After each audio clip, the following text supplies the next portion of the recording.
Hello, everybody. Welcome back to the Horizon Managed Services podcast. This is episode 9. I'm here with Rob Stoner, owner of Horizon Managed Services. In this one, we're going to be talking specifically about the break-fix model of IT support. So, Rob, can you explain just what the break-fix model is when it comes to IT support? I know it's a pretty common term within this industry, but maybe not a lot of people know exactly what it means. Sure. Put simply, we in this industry in IT, we call it break fix. But what maybe more, you may know it more as is like a time and materials type engagement, where basically we only engage, they're the IT provider who's working with you on a break fix or T&M engagement.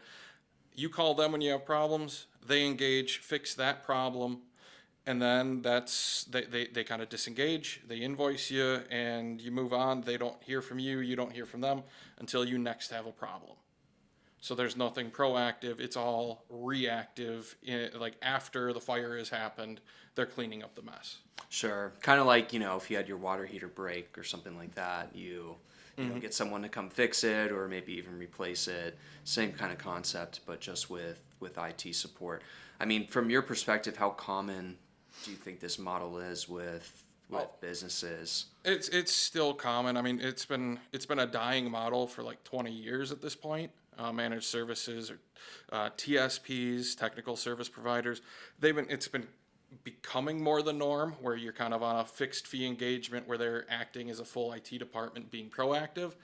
But there are still a lot of businesses, there's still a lot of IT providers that have more of a anything for a dollar mentality, or if the business wants help but they don't feel they need it ongoing and proactive, we don't break that often type of a response from the client.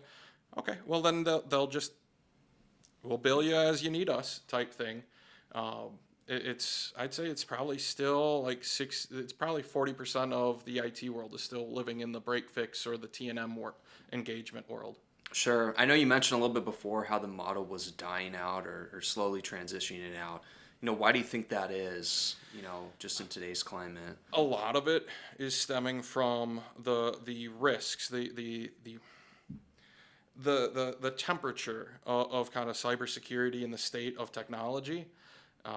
Insurance carriers are requiring cyber liability insurance. They're requiring more and more proactive efforts to protect their ability to protect the insurance carrier from paying out.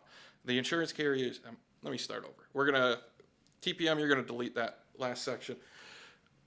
So I think a lot of it stems from the fact that there are way more risks today with regards to technology than there were 10 years ago, 15 years ago. The world is much more interconnected. We're all doing banking on our phones. Most of us don't even pay with cash anymore.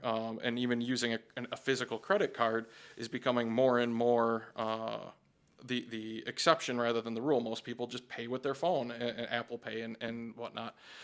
And so the risks surrounding attacks, cyber attacks, hacking, crypto ransomware, all of that is necessitating a more of a paradigm shift for businesses to get away from we're reacting when we have a problem to we need to be proactive and we need to protect our assets and protect the technologies that we use so that the business can continue to operate in this new normal, so to speak. And to be clear, not all of this is driven by the business owners or business leadership. It's becoming more and more common. I was reading a report the other day that talked about insurance carriers and how much they've been paying out over the last 2 years. Like they're losing money hand over fist, having to deal with cyber attacks and all the liability that the insurance carrier has taken on and insured the company for.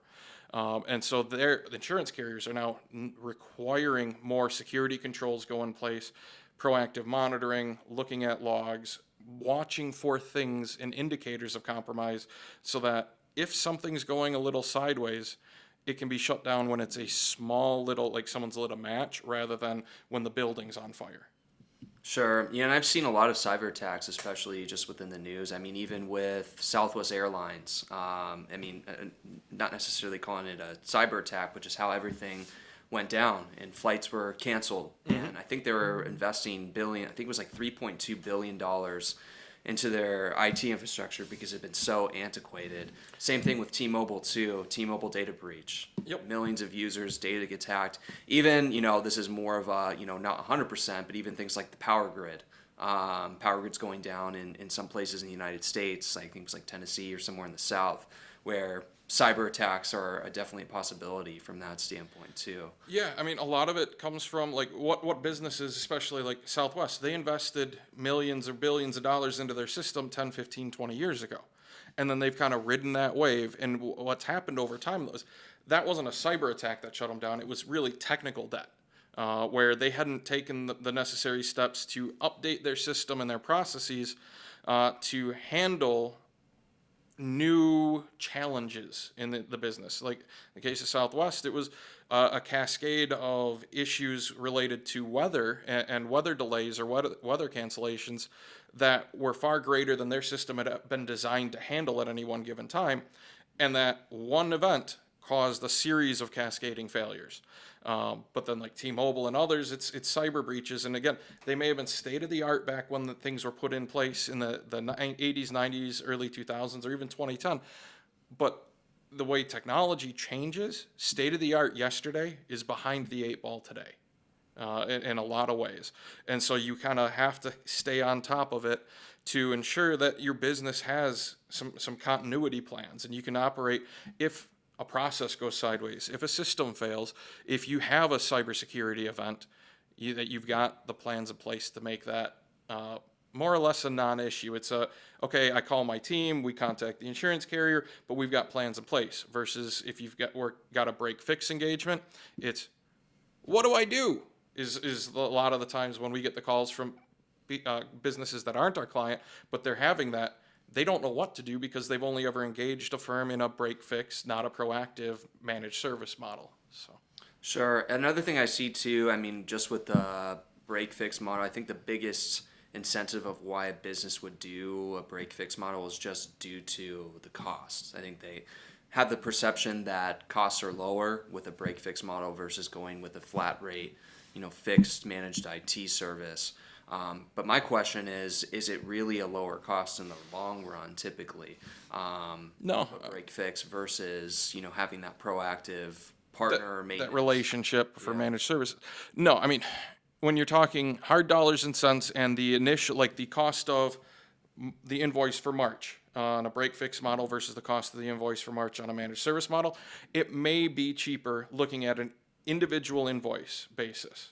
But looking at the relationship as a whole, how much is the business in a break fix model spending on technology, like actual dollars, and how much are they spending in lost revenue, lost wages, in waste? Basically, the implications. What is the cost of not looking at improving process and bringing efficiency on? That's where it typically starts to skew, where the break fix engagement is much more expensive than the managed service engagement. The managed service engagement, at least how we operate now, it's a broad blanket term, but how we operate is we fix the computers like everyone else. I mean, if you can't do that as a managed service provider, go be a greeter at Walmart or something. Nothing against greeters at Walmart, but you shouldn't be in technology. But we go beyond that and start looking at how can we improve your operational maturity, how can we improve processes so that you're more efficient, so that how can we leverage, like I was talking with our senior DevOps engineer the other day about ideas on how we can leverage ChatGPT and other AI technologies to improve just the day-to-day, like data entry and kind of customer service, with some scenarios for some of our clients where we're trying to brainstorm how can we do that. Now, our clients haven't come to us asking for, hey, how can we streamline that? We're doing that proactively so that we can then, once we kind of have some ideas, we can present those to our managed clients as ideas, get their involvement, get them their engagement, see if it's something they want to entertain, to drive more revenue, to drive more like a reduction in manual effort for supporting their clients from a customer service standpoint. There are ways of using like automations to try and handle approvals for expense reports and things like that and look for outliers. all sorts of things that right now a lot of businesses are just paying human beings, employees, to sit there and manually look at things. With we can use some automation and some rules and understand your process, and then free your team from having to do that and be more effective in the things that can't just be automated. And like that, and that's what I say, the intangible cost of the lack of efficiency. It's how much more could you do as a business if you were embracing like growth and operation, like new process development and efficiency. Like, you never know what you're missing until you start looking or you start talking to someone who does this. Sure, and that's like one thing that I've seen too, just in conversation. I had a conversation last week with a logistics company, and they were on a break fix support model right now, and they specifically told me, first of all, they had been attacked, cyber breach, ransomware. I think it was for about $25,000. They had to pay that out. Second was their break fix provider was taking forever to respond, and the client told me, the prospect told me, we are losing dollars in revenue by having this IT infrastructure in place. So I guess just to follow up on that, I mean, you said break fix still consists of about 40% usually of the IT industry. I mean, why, just going over some of these benefits and the differentiators, it seems like the clear winner is managed services. Why are businesses still even on break fix? Oh man, if I knew the answer to that question, we wouldn't have, like our sales would be astronomical. But like in my opinion, a lot of it's due to it's a different model. Most people aren't familiar with what a relationship around technology provides, at least in the small business world. Like, it's very understandable to go, hey, I've got a car, I have a problem with the engine, I take it to the mechanic, they fix that problem, and then I drive it again, and I don't talk to my mechanic until I have another problem. There are a lot of people in this world that treat computers just like cars. I mean, I've literally had prospects tell me they only want to be able to do an oil change on their computer twice a year, and that's the only other time they ever touch and think about anything related to the computer itself and the network or the security, fill in the blank. And the reality is that's just not the case, because the computers and technology are not just driving on benign roads that aren't actively trying to seek them out and cause harm and damage.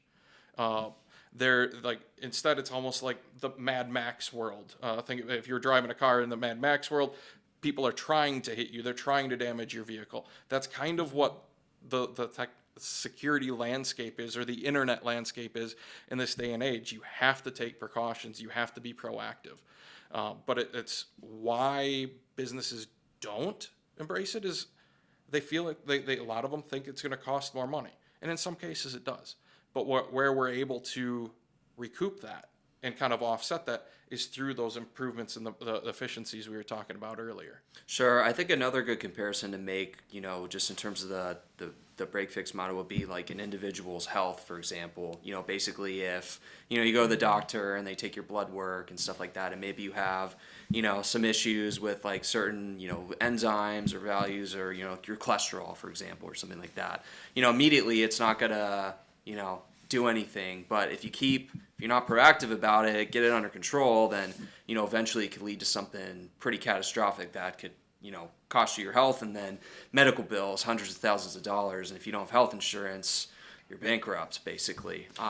Yeah, I mean, one of the things that I've kind of counseled some prospects, or at least not even prospects necessarily, but just an analogy of looking at this is managed services is to an extent an insurance policy. Where we're being proactive. You're trying to mitigate the chance of risk. You're trying to mitigate some of that risk or the chance of something negative happening. And it's where break fix is just driving without insurance and saying, I hope I don't hit someone, and I hope I don't get hit. Sure. Yeah, that's a good analogy too. I guess, just a scenario, for example, if I'm running a company, I have about 10 employees, and maybe I have like one of my cousin's buddy's friend does our IT. Mm-hmm. And, things are running, okay right now, but I don't really see anything that's wrong with my business. Everything is running, okay, we get things done. And, somebody comes up to me and says like, hey, you should be having a managed service provider. I mean, what are some of the, I guess, risks that I might not be seeing, or challenges that I might not be seeing in the business just by having, my buddy's friend do my IT on this break fix support model? I mean, well, first and simplest is how available is your buddy and your buddy's friend?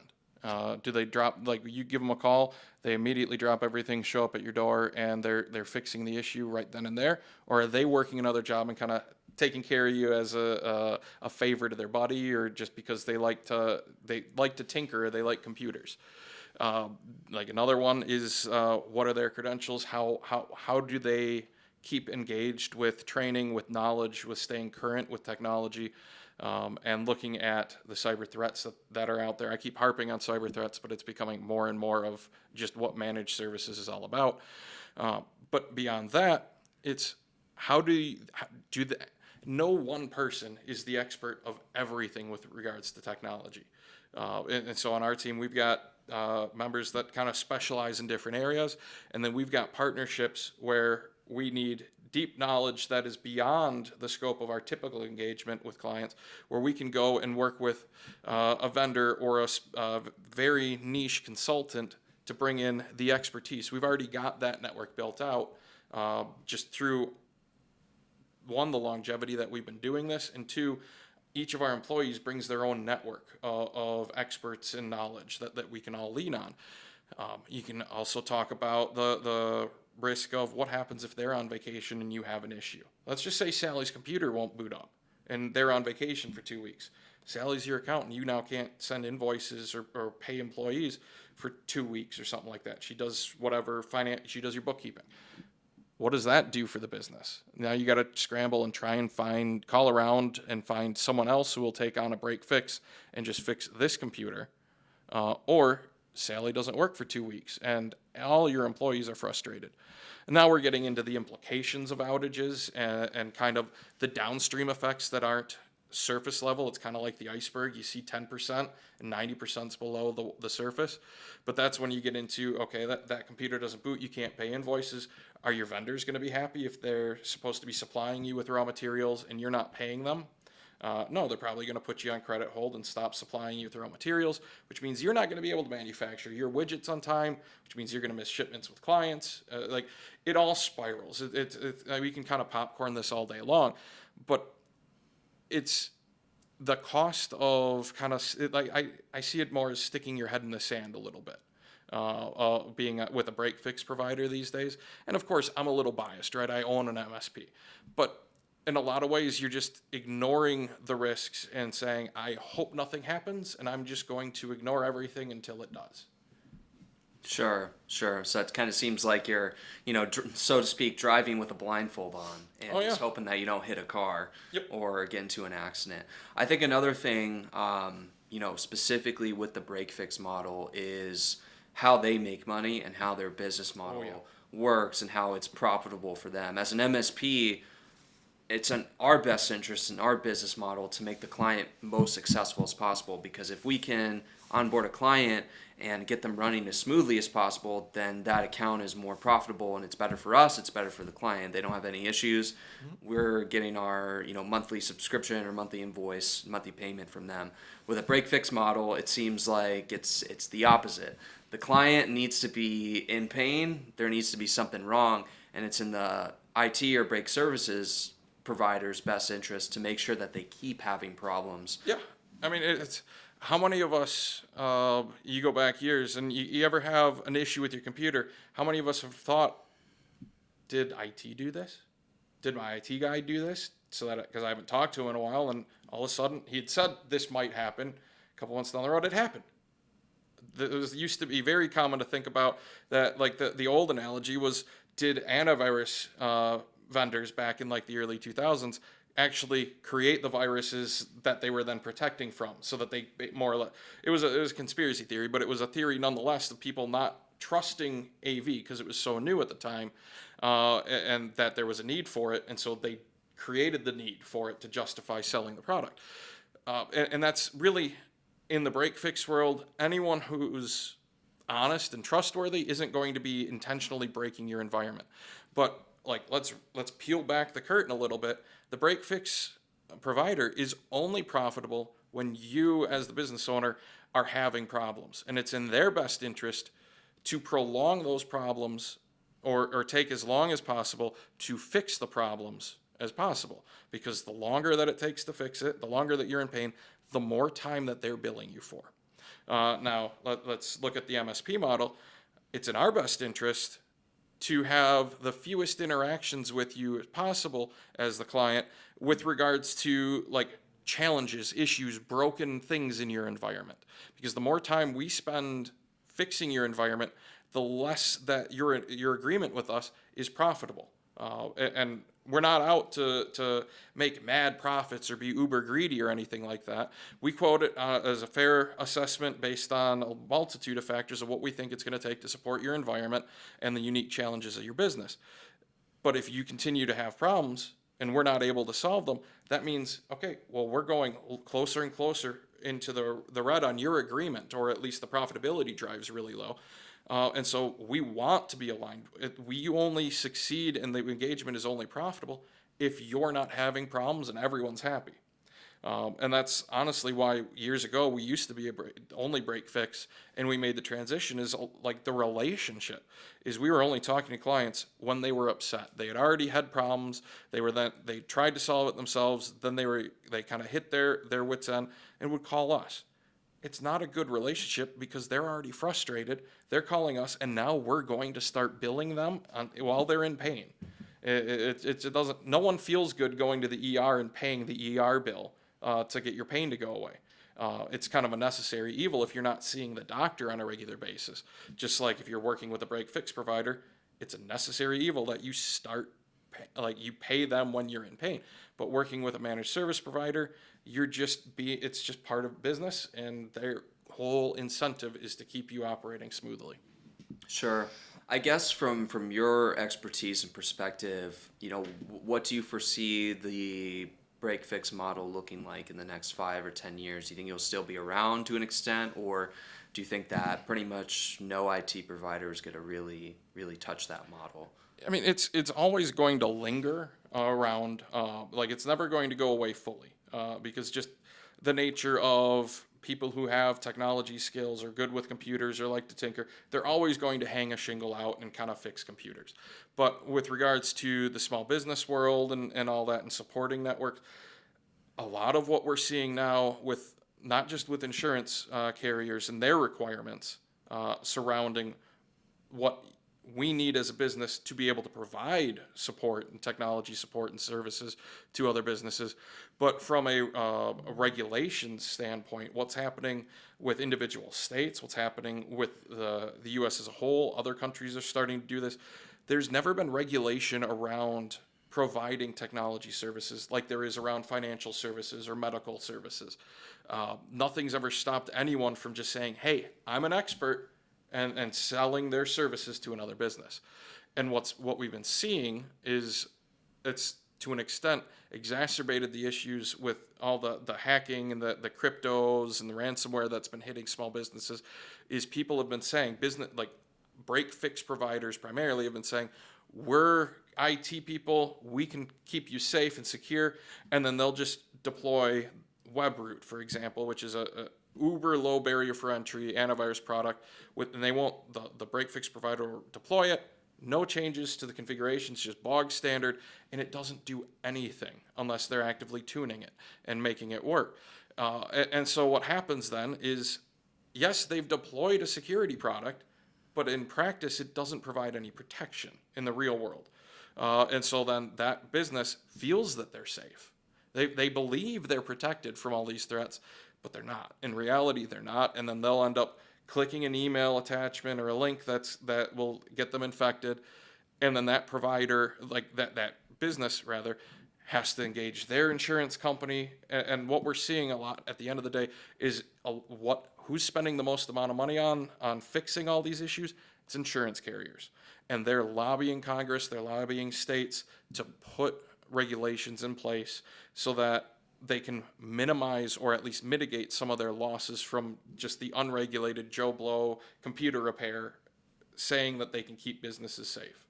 Sure. Yeah, it sounds like kind of the wild, wild west. Basically, anybody can say, yeah, I'm an IT professional, and You know, Yeah. I'm good with computers. In a lot of ways, it is. I mean, it's been that way for a very long time. But it almost, to an extent, we've all heard the phrase, you can't drop a frog right in boiling water, but if you could put them in a pan and heat the pan up, they won't jump out.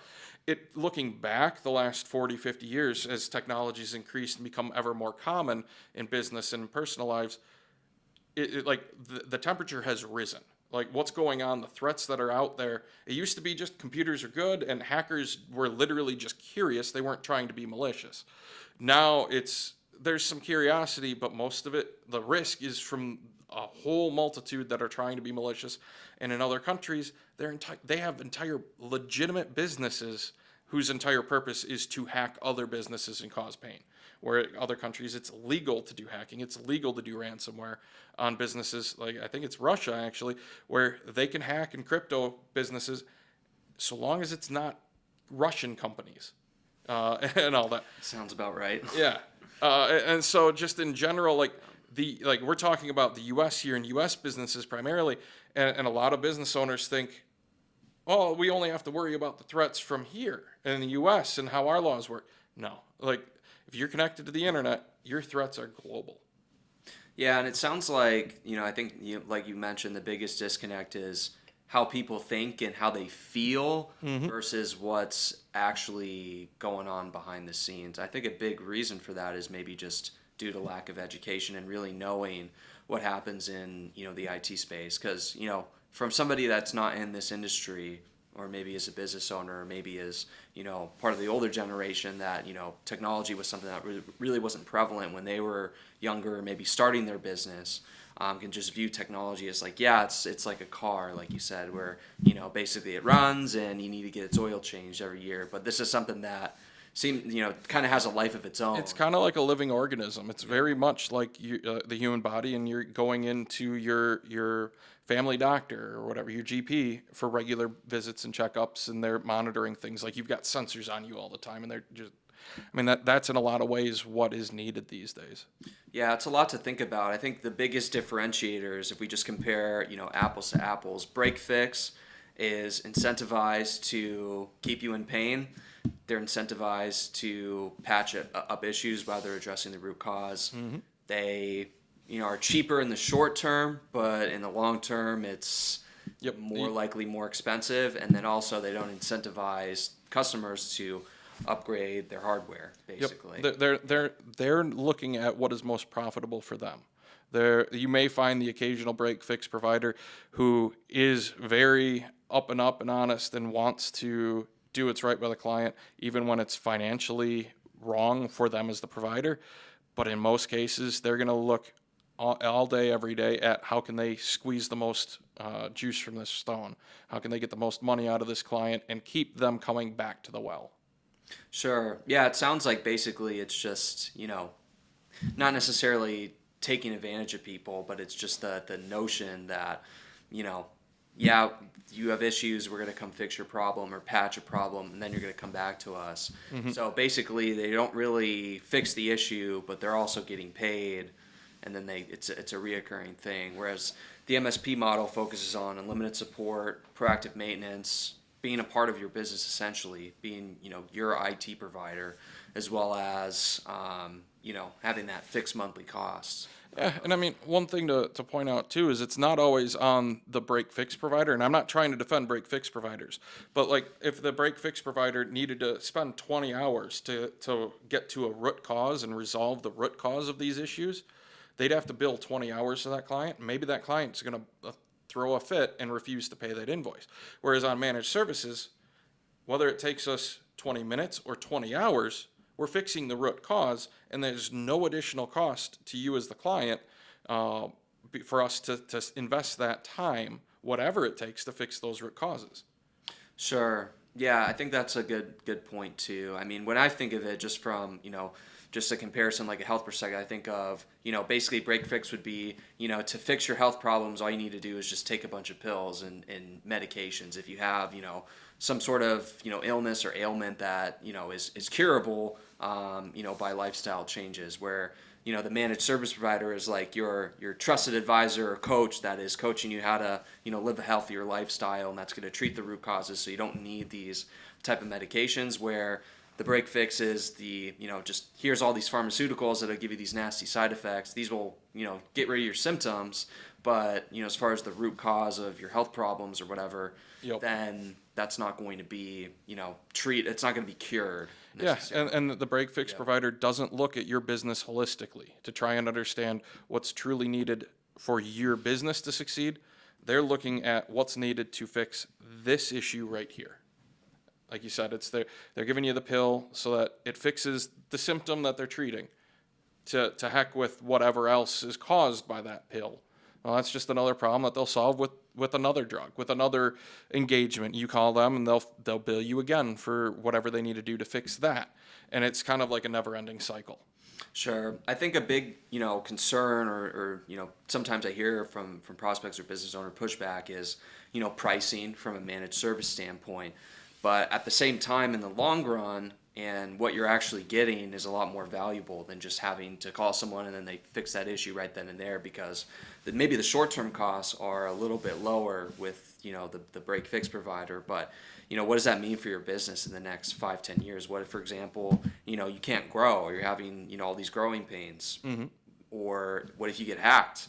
Yeah. And, there's I think the average cyber breach for small, medium businesses is $600,000. Yep. That's not just money out of pocket, but that's total cost to the business, like lost sales, lost revenue. But it's astronomical, the small business impact from a cyber breach. I think we were reading the same article. Do you remember how long it was that this typical small business stayed in business after a breach? 6 months, then they're gone. Yeah. Yep. And of course, there are outliers, there are businesses that do bounce back. But at the end of the day, is that worth the risk? Is that worth the gamble to save a few pennies here and there? Yeah, no. I would say most people would probably say no. Yeah. Or something like that. And I think we were talking with a prospect a couple weeks ago who had, they don't have an IT provider, break fix, or managed service, and they're a manufacturer that needed their insurance carrier was now enforcing certain policies. They needed to have certain controls in place to protect the assets, or the insurance carrier was going to drop them drop their coverage. And think about what contractual obligations you as a business have to carry certain insurance in order to fulfill contracts with some of your customers. Like the downstream effects of shaving a few pennies here and there on the technology side could be dollars and tens of dollars, or whatever scale have you, impact downstream in your sales operation. But you invest a little bit here, and it pays dividends down the road. Sure, yeah, and you see that a lot. Basically, it's kind of, now they're at that, for this particular prospect, now they're at that deadline where they have a couple of months to, I think it's 5 or 6 months they have to get everything in place to just, get them by. Mm-hmm. But then at the same time, they say, oh, we want to do, a project or get us up to speed, but it's not going to be cheap, just to get them up to the bare minimum. And then, what happens again in a couple years. So it's just, it's just an ongoing cycle. And when it comes to pricing, I'm always a big fan of, have you ever seen the Venn diagram, the 3 circles, good, fast, cheap? You pick 2, and all that. If you want it good and fast, it's not going to be cheap. You want it fast and good. It's really true. It rings true in a lot of ways of, if you want it cheap, you're going to have to sacrifice something. If you want it good, you're going to have to sacrifice something. Typically, if you want it cheap, you're sacrificing quality. If you want quality, you're sacrificing cheap type thing. But it rings so true that if you invest a little bit in technology, especially when you look at what technologies are out there today, and you partner with a company like us who is making those investments and looking to the future at how can we bring some of this to our clients so they can realize true improvements to their operation, rather than just the typical MSP that treats every MSP engagement like they're still a break fix client. You're going to be seeing some dividends. It's going to take a while for that engine to get rolling and all that. But the conversations are going to be very different that we have with you versus what a lot of other MSPs will have with you. Sure. I think the old notion, to that previous point of the good, fast, cheap kind of goes to, you get what you pay for, kind of deal, pretty much with everything. Yep. You know, for the most part, but 99% of cases where, you know, if you want to buy, you know, a camera, if you want to buy, you know, a nice vacation, you know, you get what you pay for. Exactly. You cut corners, and you're gonna even just to save a few bucks, you're gonna have cut corners somewhere. And at some point, whether that bites you or not, you may get lucky and it doesn't. But more than often, at least in technology, it will bite you in some way, shape, or form. Yeah, and it's you know, at least from the technology, from a business standpoint, you know, be something that would be really important because this can be a make or break for your business at the end of the day. If you get hacked, or you know, something happens, or you at the very least maybe you have some bottlenecks and it's harder for you to grow, or you need to bring on more staff to do things that, you know, could be automated. Yeah. And now, like if you're bringing on more staff to do things that can be automated with technology, your cost, your COGS is higher. You can't compete with the more nimble, the more agile companies that that are doing the same service or providing the same widget or similar, but are able to do it at a lower cost and likely with more margin in it too. Sure, sure.